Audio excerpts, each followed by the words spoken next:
Hello friends, स्वागत है आपका पाईपी एजुकेशन ट्रिक चैनल पर। तो दोस्तों, इस वीडियो में आज हम बात करेंगे हल का प्रबलन सिद्धांत यानी पुनर्बलन का सिद्धांत। तो आपको बताना चाहेंगे कि आप वाईपी एजुकेशन ट्रिक चैनल पे नए हैं या अभी तक आपने चैनल को सब्सक्राइब नहीं करा है तो आप नीचे रेड कलर के सब्सक्राइब बटन पे क्लिक कर लें और बराबर में बेल आइकन की घंटी है उसको भी प्रेस कर लें। इससे क्या होगा दोस्तों कि जब भी हम वीडियो को अपलोड करेंगे तो उसका नोटिफिकेशन सबसे पहले आपके पास पहुंच जाएगा। दोस्तों, एक बात आपको बता दें, देखिए, आप किसी भी शिक्षक भर्ती की तैयारी कर रहे हैं, चाहे आपका राजस्थान रीट हुआ, चाहे यूपी टेट है, या फिर आपका सी टेट या फिर यू टेट या सुपर टेट, ठीक है। ये क्लास दोस्तों सभी के लिए होने वाली है, बहुत ही महत्वपूर्ण क्लास है। अगर आपके सिलेबस में हल का प्रबलन सिद्धांत दे रखा है यानी पुनर्बलन का सिद्धांत सीएल हल का दे रखा है तो ये वीडियो आपके लिए बहुत ही महत्वपूर्ण है, ठीक है। मैं जो करा रहा हूँ आपके लिए कोर्स, ये संपूर्ण मनोविज्ञान का करा रहा हूँ, बिल्कुल निःशुल्क क्लास मेरे यहाँ चल रही है। तो दोस्तों, एक बात और बता दूँ, इसकी जो क्लास है दोस्तों वो 7 बजे चलती है। 7 बजे कौन सी क्लास चलती है वो भी मैं आपको बता दे रहा हूँ। देखिए, 7 बजे क्लास चलती है, वो टॉपिक वाइज टॉपिक रहती है। टॉपिक वाइज टॉपिक, उसमें थ्योरी भी होती है, थ्योरी सेशन होता है और आपका क्वेश्चन आंसर टेस्ट सीरीज रहता है जो कि ये आपकी चल रही है शाम को 7 बजे। एक क्लास दोस्तों चलती है शाम को 8 बजे। शाम को 8 बजे वाली जो क्लास है वो चल रही है संगम सीरीज के नाम से। क्या चल रही है? संगम सीरीज के नाम से चल रही है। उसमें दोस्तों टोटल 3000 प्रश्न हम आपको करा रहे हैं। कितने प्रश्न? 3000 प्रश्न आपको करा रहे हैं दोस्तों। ये भी बिल्कुल निःशुल्क है, ठीक है। तो आप आज ही वाईपी एजुकेशन ट्रिक चैनल से जुड़ जाइए, चैनल को सब्सक्राइब करिए और वीडियो को अपने ज़्यादा से ज़्यादा ग्रुप पे अपने शेयर करिए, ठीक है। तो सबसे पहले देखिए, इस वीडियो में अपने करेंगे थ्योरी सेशन को कंप्लीट करेंगे, क्योंकि जब तक आप थ्योरी को नहीं समझोगे तब तक इसके क्वेश्चन आंसर जो हैं वो आपसे नहीं बनेंगे, ठीक है। तो सबसे पहले अपने लोग थ्योरी सेक्शन को कंप्लीट करेंगे, इसके बाद ऑब्जेक्टिव क्वेश्चन पे आएंगे। ये वीडियो देखने के बाद आपको किसी भी प्रकार की कोई भी वीडियो देखने की आवश्यकता नहीं पड़ेगी। सारे कॉन्सेप्ट और सारे जितने भी ऑब्जेक्टिव PYQ आ चुके हैं, सारे क्वेश्चन इस वीडियो में हम आपको कराने वाले हैं। तो बिना किसी देरी के अब करते हैं टॉपिक को स्टार्ट। चलिए दोस्तों, समझिए, टॉपिक आज का बहुत ही अच्छा है, बहुत बेहतरीन टॉपिक है, ठीक है। और समझ में भी आएगा आपके 100%, इस बात की भी गारंटी है। सिर्फ और सिर्फ आप ध्यान से मन लगा के टॉपिक को समझिए। देखो, पुनर्बलन का सिद्धांत या आएगा हल का सिद्धांत, ठीक है। इन दोनों को आप समझ लेना।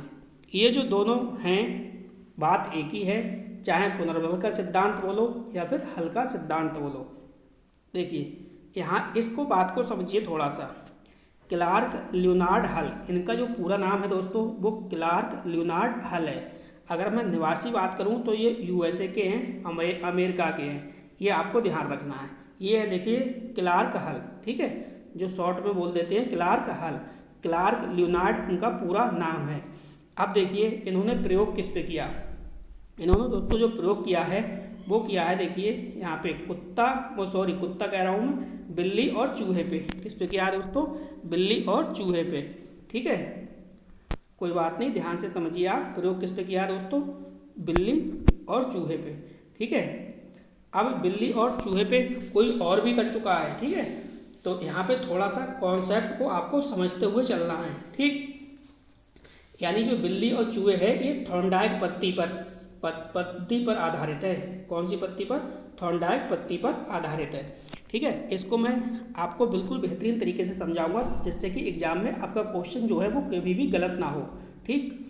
और एक बात और आप समझो, इस सिद्धांत में मैंने वो चीज़ें ली हैं जो सिर्फ और सिर्फ पेपर में पूछी जाती हैं। एक्स्ट्रा चीज़ें कुछ भी ऐसी मैंने इंक्लूड इसमें नहीं की हैं जो फालतू की हों, आपके काम की ना हो।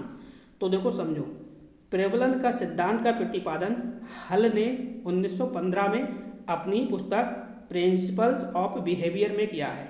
किसमें किया है दोस्तों? यानी जो प्रबलन का सिद्धांत है, प्रबलन का सिद्धांत क्लार्क हल ने, ठीक है, या CL हल ने 1915 में अपनी जो पुस्तक है वो कौन सी पुस्तक है? Principles of behaviour. कौन सी पुस्तक है दोस्तों? प्रिंसिपल्स ऑफ बिहेवियर में किया है। तो इतनी बात आपको ध्यान रखनी है। नेक्स्ट देखिए, हमने आपके लिए दोस्तों नोट करके एक बात लिखी है, इस बात को आपको ध्यान से समझना है। नोट करके हमने क्या लिखा है? देखो एक परिभाषा पूछी जाती है, ठीक है। क्या पूछा जाता है कि भाई हल के अनुसार सीखना आवश्यकता की पूर्ति की प्रक्रिया के द्वारा होता है। ये ऐसे की ऐसे ही पेपर में छपती है और आपको 4 वैज्ञानिक दे देगा, तो आपको पहचानना होगा कि ये जो परिभाषा है दोस्तों वो किसकी है, ठीक है। तो अब आराम से आप समझोगे कि देखो क्या लिखा है, हल के अनुसार सीखना आवश्यकता की पूर्ति की प्रक्रिया के द्वारा होता है, यानी हल के अनुसार सीखना आवश्यकता की पूर्ति की प्रक्रिया के द्वारा होता है। तो ये किसका है दोस्तों, ये हल का है, ठीक है। किसका है, हल का है, ये आपको ध्यान रखना है। हल के अनुसार है, ठीक। सीखना आवश्यकता की पूर्ति की प्रक्रिया के द्वारा होता है, ये बात आपको ध्यान रखना है। चलिए अगला पॉइंट क्या ध्यान रखना है दोस्तों, अगला पॉइंट रखना है इनका, देखिए सूत्र। सूत्र क्या है, सूत्र देखो यहाँ पे लिखा है, देखो यहाँ पे भी लिख दे रहा हूँ मैं, B बराबर है D इंटू ए। क्या है बेटा, B बराबर D इंटू ए, ये है, ठीक है। B का मतलब क्या है, देखिए बिहेवियर है, बिहेवियर का मतलब व्यवहार। D का मतलब क्या है, ड्राइव है, ड्राइव का मतलब चालक, ठीक। बी डी, एक मिनट रुकिए, बी डी नहीं होगा, बी डी एच होगा। यहाँ पे ए की जगह आप एच करना, थोड़ा सा मिस्टेक है, ठीक है। ये एच होगा, ए नहीं होगा। बी डी, बी बराबर डी इंटू एच, ठीक। तो यहाँ पे कर लेना डी इंटू एच। एच का मतलब क्या है, आदत, यानी हैबिट। हैबिट क्या है, आदत। तो ये सूत्र भी पूछा गया है दोस्तों, इसलिए मैंने इस सूत्र को भी इंक्लूड किया है, ठीक है। इस सूत्र को थोड़ा सा आप चेंजेस कर लेना। यहाँ पे तो एच दिख रहा है, लेकिन यहाँ पे मिस्टेक हो गई, यहाँ पे क्या है, ए की जगह एच कर लेना, ठीक है। ए की जगह क्या करना है, आपको एच करना है, ठीक। तो बी बराबर डी इंटू एच। बी का मतलब बिहेवियर, डी का मतलब ड्राइव यानी चालक, और एच का मतलब है आदत। तो ये स्लाइड उम्मीद करता हूँ एक आपकी समझ में आगे होगी। चलिए सेकेंड स्लाइड देखते हैं, अगला नेक्स्ट पेज क्या है। देखो ये आया दोस्तों आपको बेहतरीन काम में, ठीक है। ये स्लाइड आपकी 100% काम में आएगी, इस स्लाइड को मिस नहीं करना, ठीक। अब देखो यहाँ पे पूछा क्या जाता है वो मैं आपको बता रहा हूँ। यहाँ पे ये चीज़ है ना, ये चीज़ बहुत ही शानदार है और यहाँ से पेपर में 100% समझो, 100% यहीं से पेपर में छपता है, ठीक। क्या छपता है समझो, देखो यहाँ पे है हेड, जो आपकी हेडिंग है, ये देखो उपनाम है। किसके दोस्तों उपनाम है, यानी जो पुनर्बलन का जो सिद्धांत है, हल का जो सिद्धांत है, उसके ये क्या है दोस्तों, उपनाम है, ठीक है। क्वेश्चन पेपर में कैसे पूछेगा, इनमें से 3 दे देगा और एक कहीं और लाइन उठा के रख देगा, आपसे कहेगा आप बताओ इनमें से हल का सिद्धांत नहीं है, या एक दे देगा और 3 और कहीं से उठा के रख देगा और आपसे ये कहेगा कि आप बताओ इनमें से कौन सा हल का सिद्धांत है। तो इस प्रकार से क्वेश्चन यहाँ से बनेगा। तो इसके उपनाम जल्दी से देख लीजिए आप। चलिए एक एक करके देखिए। देखो उपनाम क्या है, प्रबलन का सिद्धांत है, सतत अधिगम का सिद्धांत है, क्रमबद्ध अधिगम का सिद्धांत है, चालक न्यूनता का सिद्धांत है, यथार्थ अधिगम का सिद्धांत है, सबलीकरण का सिद्धांत है और अंतर्नोद न्यूनता का सिद्धांत है। ये 7 हैं, ठीक है। उपनाम, 7 उपनाम आपको याद होने चाहिए दोस्तों, रटे होने चाहिए, ठीक है। रट लो इन्हें रट लो आज ही, तो 100% आपका क्वेश्चन जो है वो सही होगा, ठीक। अगली स्लाइड देखिए, अगली स्लाइड पे क्या है, देखो यहाँ पे समझो क्या कह रहा है वो दोस्तों, यहाँ पे अच्छे से समझिए आप क्या कह रहा है। देखो यहाँ पे कह रहा है सिद्धांत की उपयोगिता, यानी ये जो सिद्धांत है इसकी उपयोगिता क्या है, सिद्धांत जो है इसकी उपयोगिता क्या है। तो देखिए समझिए, देखो सिद्धांत बताता है कि विद्यालय में शिक्षा देते समय पुनर्बलन पर विशेष ध्यान देना चाहिए, ठीक है। बिल्कुल सही बात है कि भाई सिद्धांत क्या कहता है कि विद्यालय में शिक्षा आप दे रहे हो, आप एक शिक्षक हो और बच्चों को शिक्षा दे रहे हो, तो पुनर्बलन यानी रिफोर्समेंट पर विशेष ध्यान देना चाहिए। बच्चा अगर आपके क्वेश्चन का जवाब दे रहा है तो आपको रिफोर्समेंट यानी पुनर्बलन देना चाहिए, ठीक है। शाबाश, वेरी गुड, बहुत अच्छा, थैंक यू, कुछ तो आप रिप्लाई दोगे। नेक्स्ट देखिए, यह सिद्धांत कार्य व्यवहार को व्यवस्थित करने पर भी जोर देता है, यानी यह जो सिद्धांत है वो कार्य व्यवहार में व्यवस्थित करने पर क्या देता है, जोर देता है। नेक्स्ट पॉइंट, बालकों को सीखने में अभिप्रेरणा पर अधिक बल देता है, यानी जो बच्चे हैं बच्चों को उसके सीखने में अभिप्रेरणा यानी मोटिवेशन पर क्या है, अभिप्रेरणा पर क्या है, अधिक बल देता है। कौन सा सिद्धांत है, ये पुनर्बलन का सिद्धांत है। नेक्स्ट है पाठ्यक्रम की विषय वस्तु निर्माण में उपयोगी है, यानी पाठ्यक्रम की जो विषय वस्तु निर्माण में ये क्या है, उपयोगी है। देखो, सीखना तभी अच्छा लगता है जब वह आवश्यकता की पूर्ति करता हो। आप समझो, आप ये वीडियो देख रहे हो, ठीक है, आप जो आज का लेक्चर देख रहे हो, तो आप बताओ, आप जो लेक्चर देख रहे हो तो ये आपकी आवश्यकता की पूर्ति करेगा या नहीं करेगा?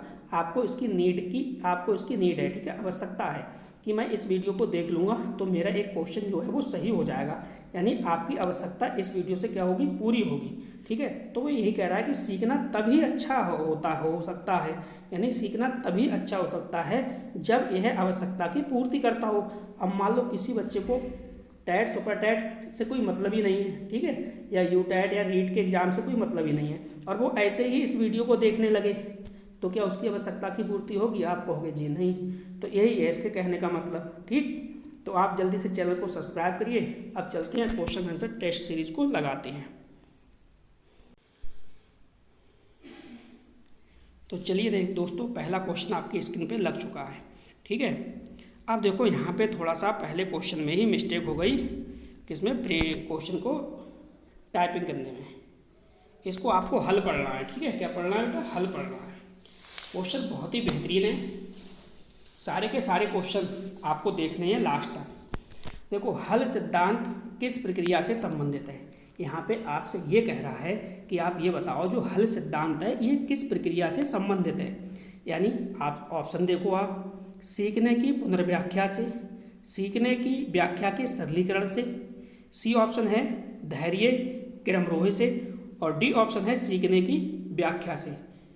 तो जल्दी से प्लीज़ रिप्लाई करिए, बहुत ही बेहतरीन क्वेश्चन और अच्छा क्वेश्चन है। इसका करेक्ट आंसर क्या होगा? तो हल सिद्धांत किस प्रक्रिया से संबंधित है दोस्तों? ये है सीखने की व्याख्या के सरलीकरण से। इसका जो सही जवाब होगा दोस्तों, बी ऑप्शन बिल्कुल सही जवाब है। चलिए अगला क्वेश्चन देखिए। अगला क्वेश्चन क्या कह रहा है? देखो, क्वेश्चन नंबर 2 आपकी स्क्रीन पर लग चुका है। दोस्तों, क्लास जो है इसकी रोजाना शाम को 7 बजे चल रही है, आप 7 बजे जुड़ जाइए। 8 बजे संगम सीरीज मॉक टेस्ट चल रहा है, जिसमें 3000 प्रश्न मैं आपको करा रहा हूँ दोस्तों कितने प्रश्न? 3000 प्रश्न, बिल्कुल फ्री में और निःशुल्क क्लास चल रही है दोनों। सारा का सारा सिलेबस आपका बिल्कुल कंप्लीट होगा, ठीक। अगर किसी कारण से आप 7 बजे और 8 बजे वाली क्लास नहीं ले पाते हो तो मैंने आपके लिए दोस्तों प्लेलिस्ट बना रखी है। प्लेलिस्ट बनाई है टॉप साइकोलॉजी के नाम से, तो जाइए और वहाँ से एक एक वीडियो को अच्छे से देखिए। 100% आपका स्कोर जो है वो बहुत ही अच्छा होगा। चलिए, अभिप्रेरणा का प्रेरणा न्यूनतम सिद्धांत किसका है? ए ऑप्शन है विनय द्वारा, सी ऑप्शन है थॉर्नडाइक द्वारा, सी ऑप्शन है हल द्वारा, और डी ऑप्शन है जॉन डेवी द्वारा। यानी जो अभिप्रेरणा का प्रेरणा न्यूनतम सिद्धांत है ये किसकी देन है या किसका है या किसके द्वारा दिया गया, ये आपको बताना है। तो इसका जो करेक्ट आंसर होगा दोस्तों क्या होगा? देखिए, हल द्वारा, ठीक है। सी ऑप्शन इसका बिल्कुल सही जवाब है। अगला क्वेश्चन देखो। अगला क्वेश्चन आपकी स्क्रीन पे लग चुका है दोस्तों। क्वेश्चन को पढ़िए और अच्छे से जवाब दीजिए। क्वेश्चन कह रहा है कि सीखना आवश्यकता की पूर्ति की प्रक्रिया के द्वारा होता है, यह कथन संबंधित है। देखो, मैंने नोट करके आपको लिखवाया था, आपको नोट करके बताया था, ठीक है, वही सेम टू सेम यहाँ पे आ गया। सीखना आवश्यकता की पूर्ति की प्रक्रिया के द्वारा होता है, यह कथन संबंधित है। तो किससे संबंधित है? ए ऑप्शन है सीखने के सूझ के सिद्धांत से, बी ऑप्शन है प्रबलन सिद्धांत से, और सी ऑप्शन है संबंध प्रतिक्रिया सिद्धांत से, और डी ऑप्शन है प्रयत्न एवं भूल के सिद्धांत से। तो सटीक आंसर आपको बताना है। क्या सीखने के सूझ के सिद्धांत से? जी नहीं, ये किसका है दोस्तों? ये कोलर का है। संबंध प्रतिक्रिया? बिल्कुल नहीं। प्रयत्न एवं भूल थॉर्नडाइक है। तो करेक्ट आंसर क्या हो जाएगा? प्रबलन सिद्धांत से, जो कि अभी हमने पढ़ा है किसमें? थ्योरी सेशन में, ठीक है। अगला क्वेश्चन देखो, यहाँ पे क्या कह रहा है दोस्तों?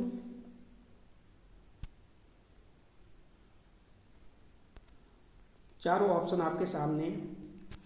क्वेश्चन कह रहा है कि पुनर्बलन सिद्धांत के प्रतिपादक हैं, यानी जो पुनर्बलन सिद्धांत है उस पुनर्बलन सिद्धांत के प्रतिपादक हैं, तो कौन है? क्या कोलर हैं? कोलर ने सूझ का सिद्धांत दिया है? कोलर बिल्कुल नहीं है। टॉलमैन है? तो टॉलमैन का यहाँ से दूर दूर से संबंध नहीं है। कॉप का है तो कॉप का और कॉलर एक से ही रिलेटेड है, ठीक है, किस सिद्धांत से, सूच के सिद्धांत से। तो दोस्तों बचा क्या, सी ऑप्शन बचा आपका, यानी हल, बिल्कुल सही जवाब है। अगला क्वेश्चन देखो, बिल्कुल छपने वाले क्वेश्चन है दोस्तों पेपर में। क्वेश्चन क्या कह रहा है, हल का प्राणीबद्ध व्यवहार सिद्धांत का सही सूत्र है। यहाँ पे आपसे सूत्र पूछ रहा है और बिल्कुल आपको सही वाला सूत्र बताना है। देखो, ए ऑप्शन है SOR, बी ऑप्शन है SER, सी ऑप्शन है SAR और डी ऑप्शन है SIR। बिल्कुल सही जवाब आपको बताना है। चलिए, इसका जो सही जवाब है दोस्तों, ए ऑप्शन सही हो जाएगा, SOR। अगला क्वेश्चन देखिए,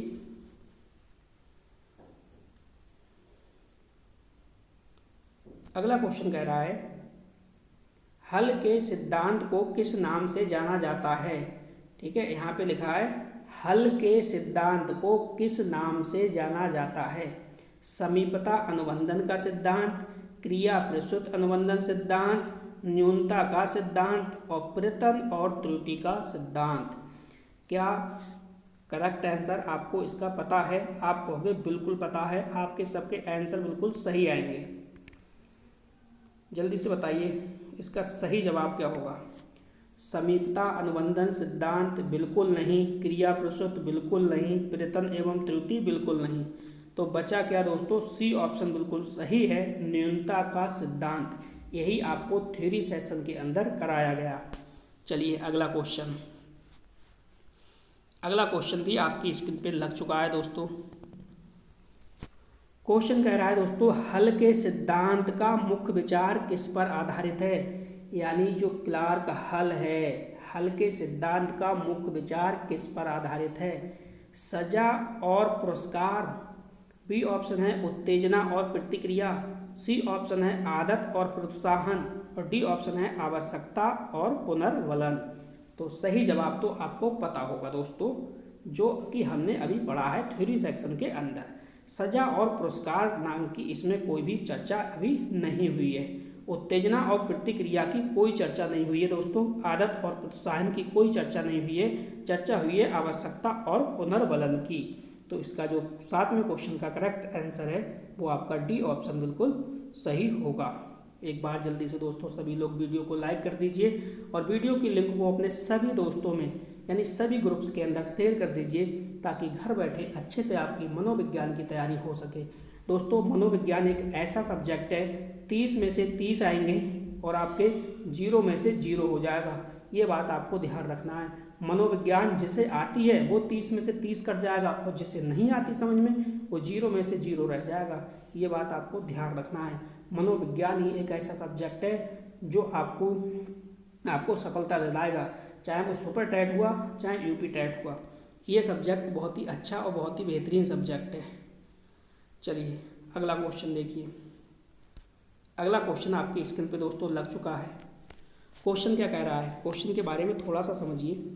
देखो, हल के सिद्धांत में जब कोई प्राणी किसी क्रिया को करता है तो उसे क्या प्राप्त होता है या क्या प्राप्त होती है। यानी हल के सिद्धांत में जब कोई प्राणी किसी क्रिया को करता है तो उसे क्या प्राप्त होता है। ए ऑप्शन है संतुष्टि, बी ऑप्शन है इच्छा, सी ऑप्शन है आदत और डी ऑप्शन है भय। तो सही जवाब इसका आपको बताना है। यानी हल के सिद्धांत में जब कोई प्राणी किसी क्रिया को करता है तो उसे क्या प्राप्त होता है, तो उसे इच्छा की पूर्ति होती है दोस्तों। यानी बी ऑप्शन इसका बिल्कुल सही जवाब है। चलो अगला क्वेश्चन देखो। अगला क्वेश्चन क्या कह रहा है। अगला क्वेश्चन दोस्तों आपसे ये कह रहा है कि हल के सिद्धांत मुख्य रूप से किस प्रकार के व्यवहार से संबंधित है। यानी जो क्लार्क हल है इसका जो सिद्धांत है वो मुख्य रूप से किस प्रकार के व्यवहार से संबंधित है। ए ऑप्शन है संज्ञानात्मक, बी ऑप्शन है सामाजिक, सी ऑप्शन है मानवतावादी और डी ऑप्शन है उद्देश्यपूर्ण। तो जल्दी से करेक्ट आंसर बताइए दोस्तों। एक ऑप्शन बिल्कुल राइट है और राइट वाला ऑप्शन आपको यहाँ पे चुनना है दोस्तों। तो प्यारा सा कमेंट करिए और जल्दी से इसका सही जवाब आपको बताना है। सही जवाब आप बताइए इसका। ठीक है, वीडियो को लाइक नहीं करा दोस्तों, जल्दी से वीडियो को लाइक कर दीजिए, चैनल को सब्सक्राइब करिए दोस्तों, आपके सपोर्ट की बहुत ज़्यादा ज़रूरत है। YP एजुकेशन ट्रिक चैनल आपका अपना चैनल है, अपने परिवार को सपोर्ट करिए दोस्तों, आपके लिए लगातार फ्री में निःशुल्क क्लासें ये चलती रहेंगी। तो इसका दोस्तों जो सही जवाब होगा वो क्या होगा, उद्देश्यपूर्ण हो जाएगा। डी ऑप्शन इसका बिल्कुल सही जवाब है। चलिए अगला क्वेश्चन देखिए, अगला क्वेश्चन भी आपकी स्क्रीन पे लग चुका है। क्वेश्चन क्या कह रहा है इसको समझो। देखो, हल के सिद्धांत के अनुसार सीखने की प्रक्रिया कब शुरू होती है, यानी जो हल का प्रबलन का जो सिद्धांत है इसके अनुसार सीखने की जो प्रक्रिया है वो कब शुरू होती है, ये आपको बताना है। जब प्रेरणा मिलती है, क्या कह रहा है, जब प्रेरणा मिलती है। बी ऑप्शन है जब आवश्यकता जन्म लेती है। सी ऑप्शन है जब व्यवहार में परिवर्तन होता है। डी ऑप्शन है जब प्रोत्साहन मिलता है। तो सोच समझ के जवाब देना, कंफ्यूज बिल्कुल मत होना, प्रत्येक बच्चे का इसका जवाब सही आना चाहिए। यानी हल के सिद्धांत के अनुसार सीखने की जो प्रक्रिया है वो कब शुरू होगी। देखिए, कब शुरू होगी, जब आवश्यकता जन्म लेती है। कब शुरू होती है दोस्तों, जब आवश्यकता जन्म लेती है। ठीक है, चलिए आगे देखते हैं क्या है। तो बस दोस्तों 10 क्वेश्चन थे आपके और आपका थ्योरी सेक्शन आपका कवर कर लिया। ये जो आज की वीडियो थी ये कंप्लीट हो गई। ठीक है, नेक्स्ट मिलते हैं अगले दिन शाम को 7 बजे।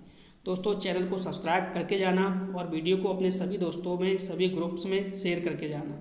ठीक है, तो मिलते हैं दोस्तों नेक्स्ट डे इसी टाइम।